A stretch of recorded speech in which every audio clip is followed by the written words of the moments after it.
Hello, my name is Sean, and I want to talk to you about what it's like to be married to a narcissistic person.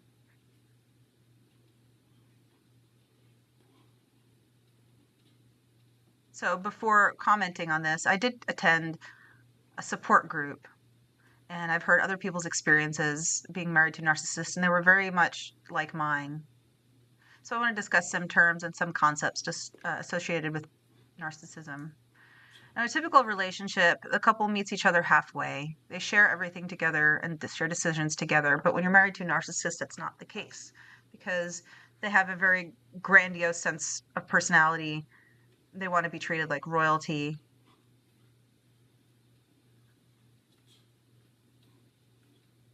They don't involve their spouse in major life decisions.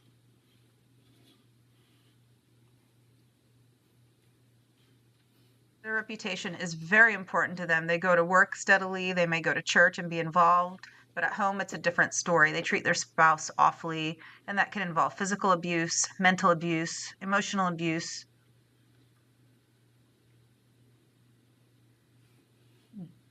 They also have quite a sense of entitlement. They think everyone should care about their thoughts and feelings and opinions, and they won't accept blame for anything they do wrong.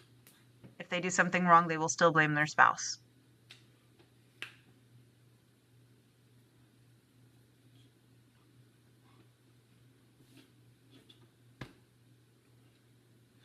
Also require a lot of admiration, but they don't return any of that admiration on their spouse. If their spouse does something wrong, they treat them very badly. They want their spouse to have a lot of empathy and compassion for them, but they don't return that. They don't return that sentiment.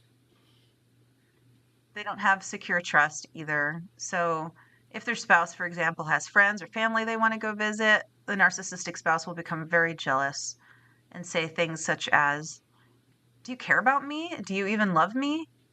Don't you want me to be happy? Come be with me." And so the spouse will often lose their relationships with their friends and family. Now, of course, the narcissist will have their own relationships, but they still depend on their partner to be with them all the time and support them at all times. So there's also this concept of supply. When they're satisfied and their self-esteem is good, they're kind of like vampires. Vampires need their blood from their victim to supply them with energy. It's very much the same with narcissists. They need their supply. Narcissists are also very manipulative. They know their spouse's history, they know their weaknesses, they know what they care about, and they use it against them.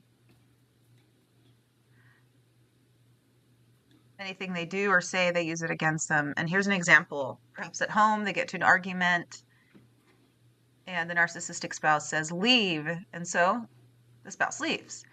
And then this narcissist goes and tells everybody, "Oh, he or she left me." And so in that way, they get their other sympathies, even though they don't say what they themselves did wrong. They keep quiet about that. So they love to play the victim. They're very much a wolf in sheep's clothing.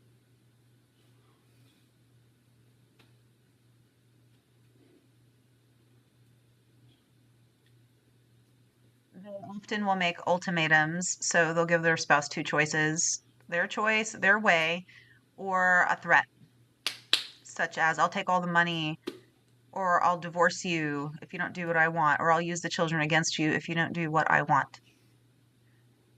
So the last two are very, very common.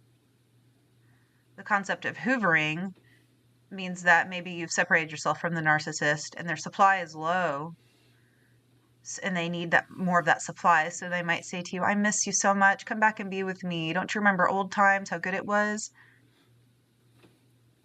And so that way they can get their supply back up.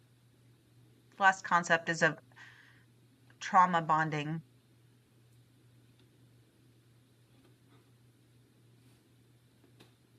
So that happens when maybe you break up with them and the partner feels like, "I might not be able to make it on my own without support of this narcissistic spouse." So they go back with their narcissistic spouse because of trauma bond. That's trauma bonding. It's also very common to break up and get back together, break up and get back together. So my experience with my ex was we were together for 6 years. When we first met, she was very charming and I was very enamored with her, which is very common with narcissistic characters. I gave her all my time and attention, and we dated for 6 weeks before we became engaged. And then we were together for 7 years. We were together and broke up, together and broke up repeatedly.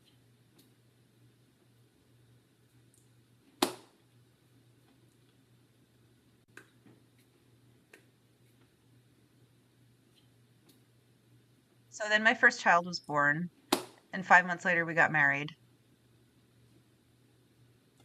So after that, about a month later, she gave me an ultimatum to live to another state or she would divorce me. So I said fine, and I moved to another state with her. I had to get another job. And then my second child was born, and then 9 years we were together. And we repeatedly broke up and got back together.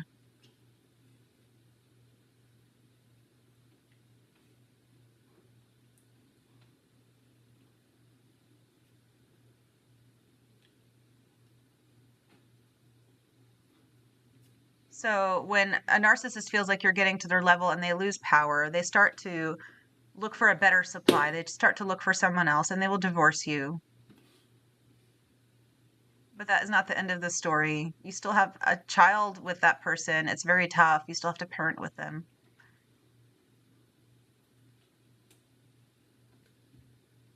So they may try to alienate you from your child. So what I've learned from my support group is that you need to set up very firm boundaries with a narcissist. You need to treat them as though they were a gray rock. When they want my time or attention, or they want to somehow make me feel empathy for them or have any emotions, you have to treat them like they're an inanimate object, like a gray rock, like you're totally unbothered with them. And this is extremely effective. I've heard from others. So my advice for you when you're with someone who's a narcissist is to really go see counseling.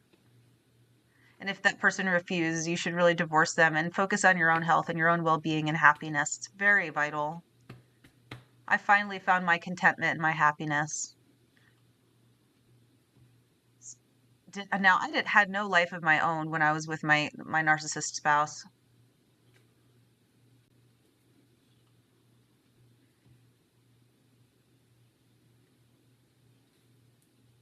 She really took me for granted.